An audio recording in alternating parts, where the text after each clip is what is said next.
The Las Vegas Raiders played the Miami Dolphins yesterday, and today we're breaking down what happened.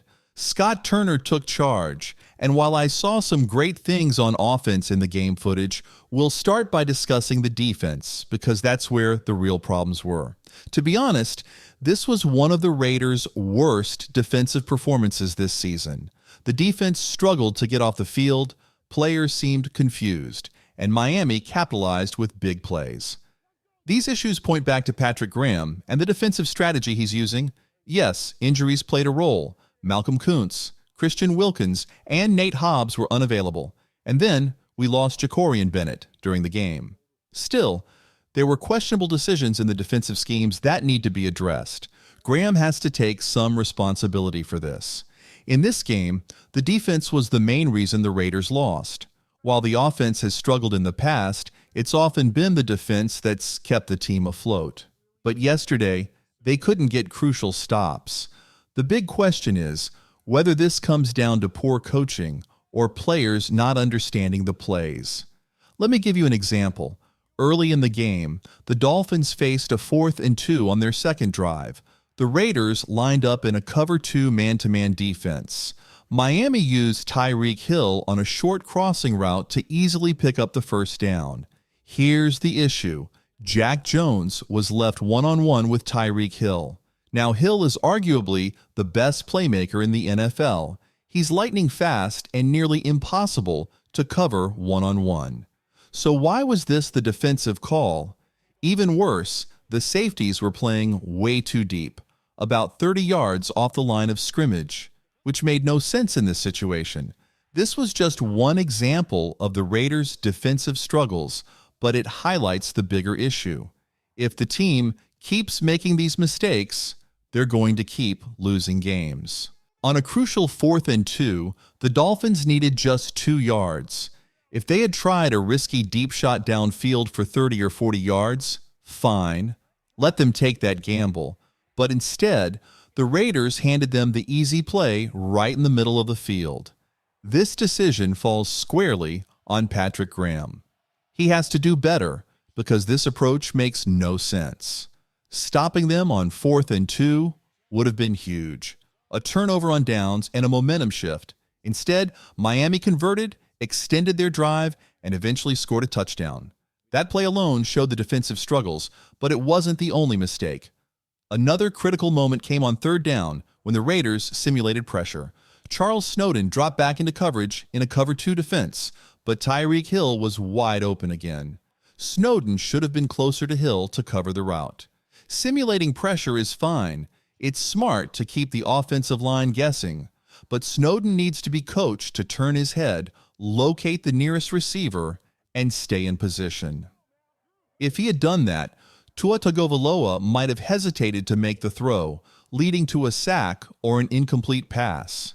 Instead, that play kept the drive alive, and Miami scored another touchdown.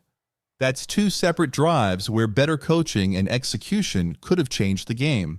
Sure, Snowden is a backup and not the team's first-choice player, but if you're on the roster, you need to handle the basics, know your job, and do it right. Another costly mistake came on a 3rd down touchdown play involving Kelvon Chaisson. He failed to maintain outside containment, which is a fundamental skill for a defender. Letting the quarterback escape the pocket gave Tua another chance to make a big play. Yes, Chaisson might have been held on the play, but that's no excuse. He still needed to do his job and ensure the quarterback stayed contained. This wasn't just a one-time issue either. Tua was able to escape the pocket multiple times during the game, which has been a recurring problem for the Raiders this season. These basic errors in positioning and discipline are costing the team big plays and ultimately games. This season, the Raiders have struggled with maintaining outside containment on defense. But is that on Patrick Graham's coaching, or are the players just confused about their roles? Honestly, it's hard to tell. Patrick Graham has shown he's a good coach, and the team is dealing with a lot of injuries right now. Still, some decisions and mistakes are questionable. Take the 57-yard touchdown we allowed. At first, it was hard to figure out who messed up. How does a tight end get that wide open? But when you look closer at the play, you see Robert Spillane trying to communicate. He pointed to Isaiah Polamau, signaling that he would cover the tight end and Polamau should take the man in motion. Polamau either didn't see the signal or was confused, leaving Jonnu Smith wide open for the big play. This kind of confusion needs to be fixed. Patrick Graham has to clean up these communication issues. This isn't a brand new defensive system, it's year 3. Over time, more elements have been added to the scheme, making it more complex. But with that complexity comes a higher chance of players being out of position and giving up big plays. This season, the Raiders' defense has been solid 98% of the time, but that remaining 2% has cost us.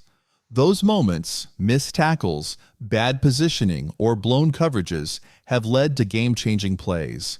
Let me be clear, I'm not giving up on Patrick Graham. I think he's a fantastic defensive coordinator and would keep him on the staff, even if the Raiders get a new head coach. He's proven he can build a strong defense. That said, yesterday's performance was rough, and the defense needs to step up. Even star players like Max Crosby weren't immune to criticism after the game. Crosby is usually a consistent playmaker, but like the rest of the defense, he needs to be sharper. Every player has to focus on the fundamentals, maintaining containment, tackling properly, and avoiding mental mistakes. Of course, injuries have hurt us. As the team gets healthier, especially heading into next season, I believe we'll see significant improvement. But for now, it's important to call out these lapses so we can address them. The issues we're seeing, like Adam Butler's play where an opponent instantly won, are examples of moments that need fixing. These small errors add up and must be resolved for the Raiders to move forward. Let's talk about Adam Butler for a moment. On one play, he absolutely dominated the offensive lineman in front of him, getting into the backfield almost instantly. But because of the defensive play call, the rest of the defense didn't react quickly enough. It left Tyreek Hill, or another player, wide open in the middle of the field, allowing the quarterback to get the ball out in a flash. Plays like this highlight how rare and impressive Butler's speed is, but they also show how defensive miscommunication can ruin great individual efforts. Now let's switch gears and talk about the offense, because this is where the Raiders really impress me. Scott Turner has brought noticeable improvements, especially in spacing and the quick passing game. The difference between him and the previous offensive coordinator, Luke Getsy, is like night and day. One major change Turner introduced is the shift to 5-man pass protection. If you're unfamiliar with the term, let me explain. In 5-man protection, the offensive line has 5 blockers, while the other 5 players on offense run routes.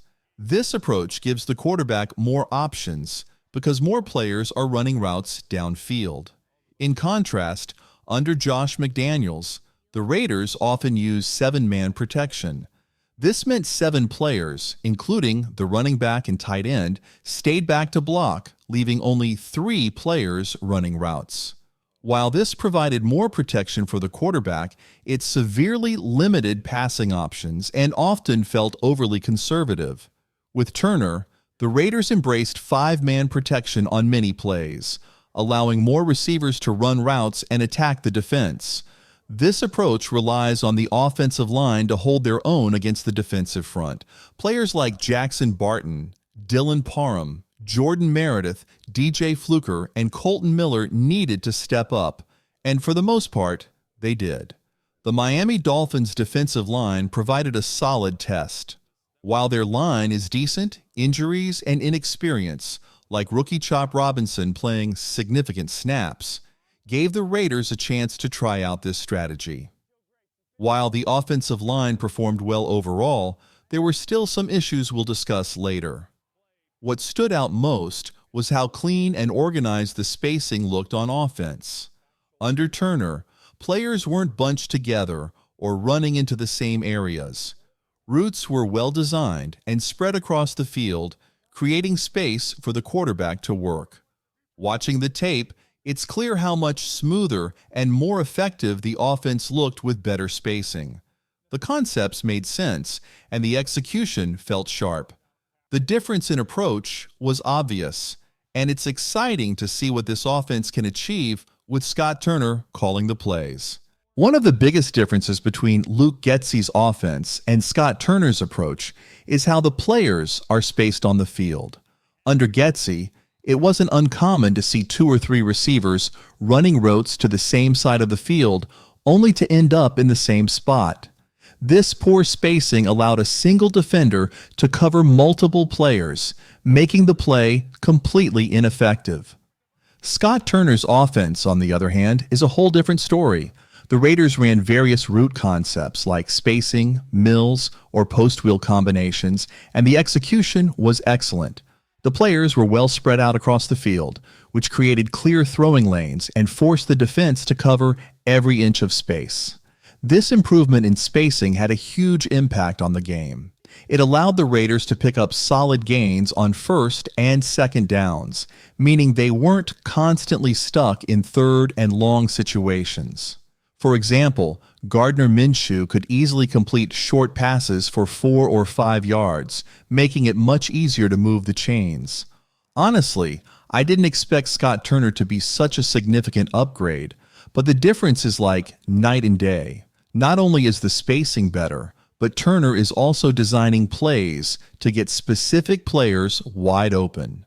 One standout example is Brock Bowers, who found himself completely open on multiple occasions because of smart play designs.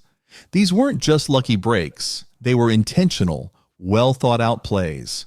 One of these plays even led to a touchdown. The concept had a hot read option, where Minshew could quickly get the ball to Bowers if the slot corner blitzed. Minshew made the right read, delivered the pass, and Bowers did the rest, making a defender miss and scoring a big touchdown. We saw a similar play later when Amir Abdullah caught a pass and turned it into another touchdown. These plays show that when you get the ball to your playmakers in open space, they can make things happen. That's exactly what the Raiders did, and it paid off. However, it wasn't all perfect. The wide receivers struggled to make a significant impact, which is something the team will need to address moving forward. But overall, the improved spacing, smarter play designs, and the ability to create opportunities for players like Bowers and Abdullah were bright spots in the offense. I think I've figured out why the receivers struggled a bit during this game. It comes down to the difference between the quick passing game and the deep shots down the field. The quick passing game, which includes 1 or 3-step drops, spacing concepts, and short routes like slants and stick routes, worked really well. The Raiders were able to move the ball efficiently with these quick throws. However, when it came to creating bigger plays, what we call shot plays, which are designed to go 15, 20, or even 25 yards downfield, the Raiders struggled.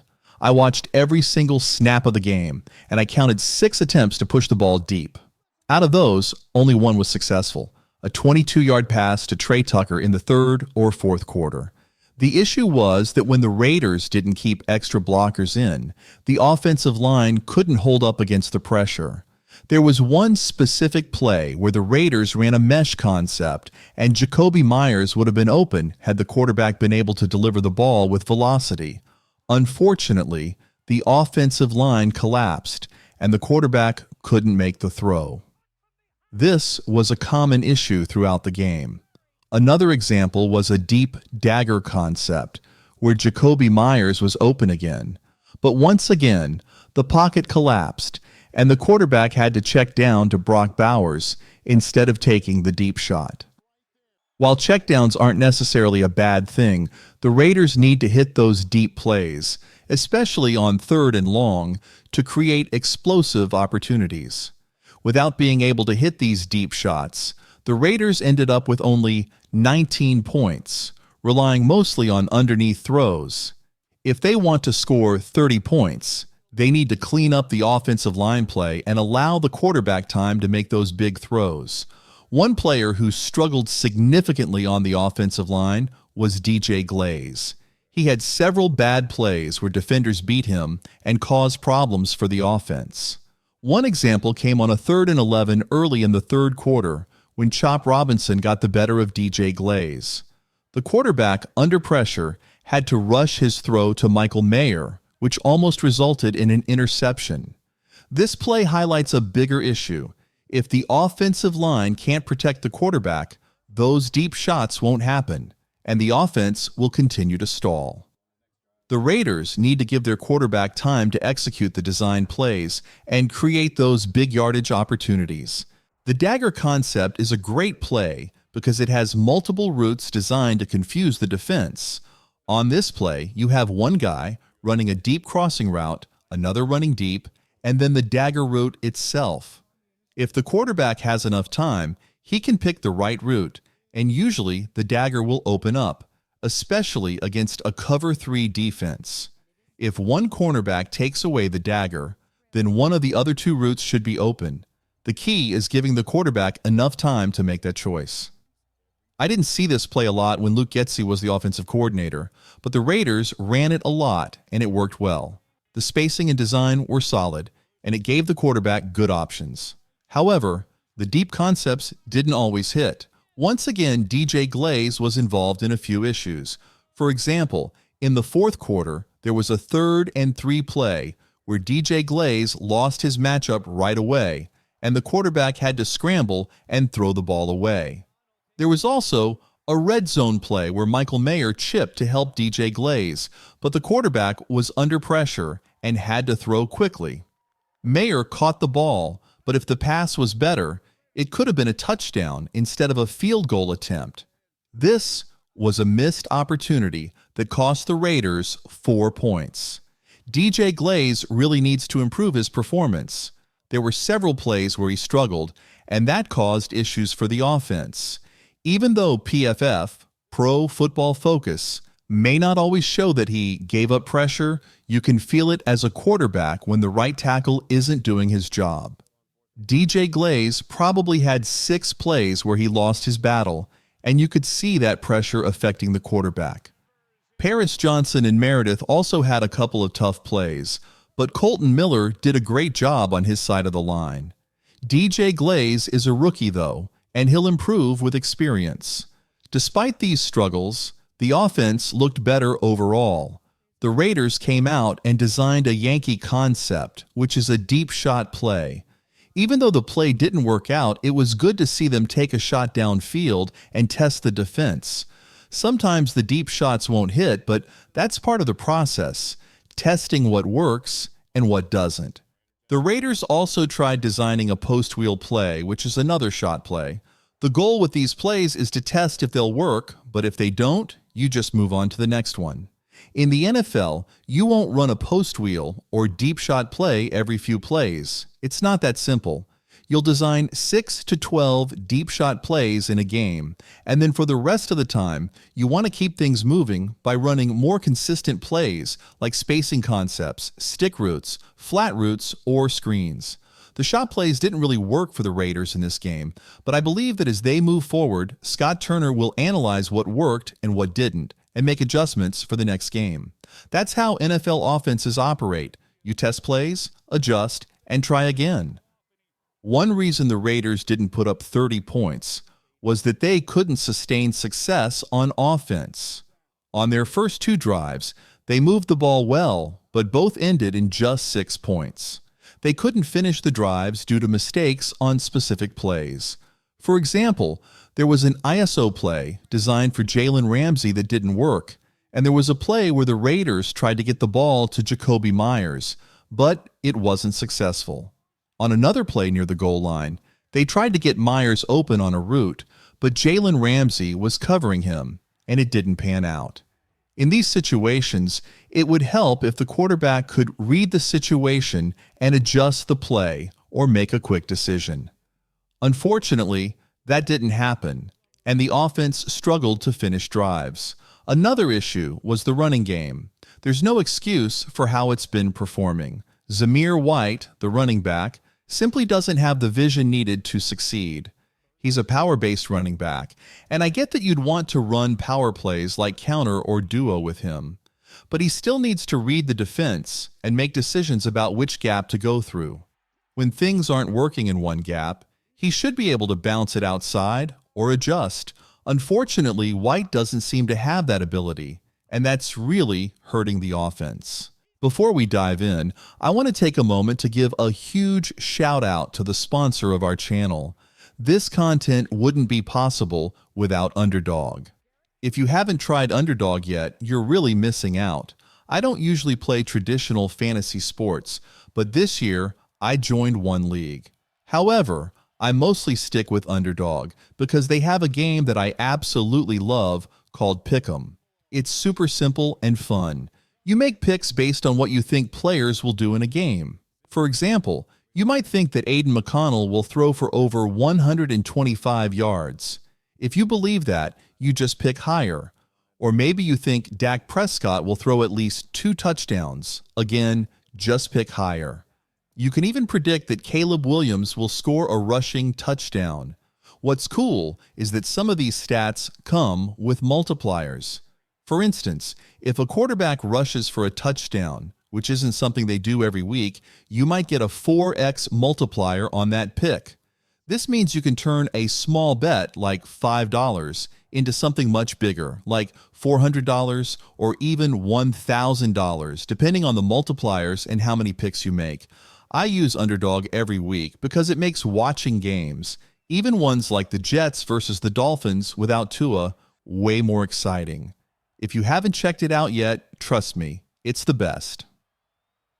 Head over to UnderdogFantasy.com and use the promo code you see on the screen, or download the app. I highly recommend the app. Now let's get back to the content. There's one player I want to talk about who really struggled. He had a chance to make a big play, but missed it completely. There was a moment when he could have cut back for a 10-yard gain, but instead, he just ran right into his offensive lineman. That doesn't make sense. If you're a starting running back in the NFL, you need to do better than that. It's surprising to me because I noticed this last year too. I mentioned that I wasn't sold on Zamir White. Sure, he had some decent stats in the last 4 games, but when you look closer, it wasn't as impressive as it seemed. He had about 8 big plays that made up a huge chunk of his yardage. If you take those away, he was averaging less than 40 yards per game. To me, Zamir White has never really proven himself as a solid running back. Honestly, I think Alexander Mattison is a much better player. I know he got injured recently after taking a hard hit during a passing play, but the Raiders really should reconsider keeping Zamir White on the roster. I'm not sure he even needs to be there at this point. Even Amir Abdullah, who isn't exactly a top-tier running back, might be a better option. They should give him more carries, or even bring back Sincere McCormick, or look for other options. It just doesn't make sense to keep trying to run the ball with someone who isn't performing well.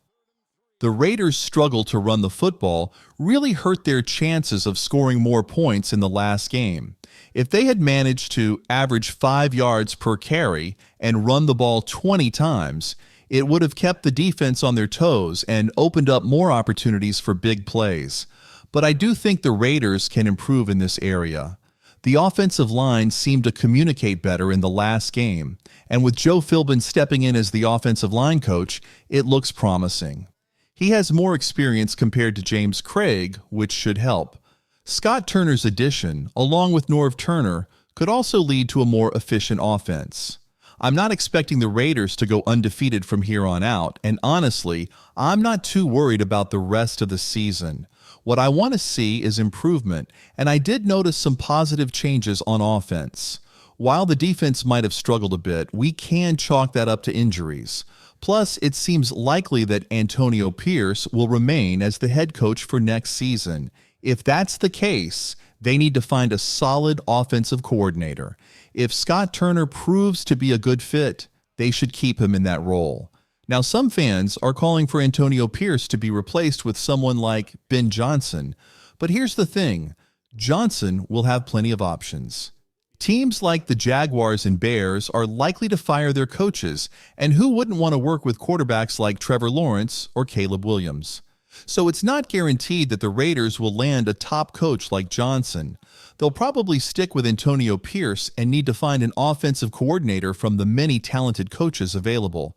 If it's not Scott Turner, there could be other options out there. For example, if the Saints clean house, Clay Kubiak might be available. And if Mike McCarthy gets let go, he could be a solid offensive coordinator too. There are a lot of potential candidates out there, so it will be interesting to see what happens. Let me know your thoughts in the comments below. Don't forget to give a thumbs up, subscribe, and I'll see you next time with another video.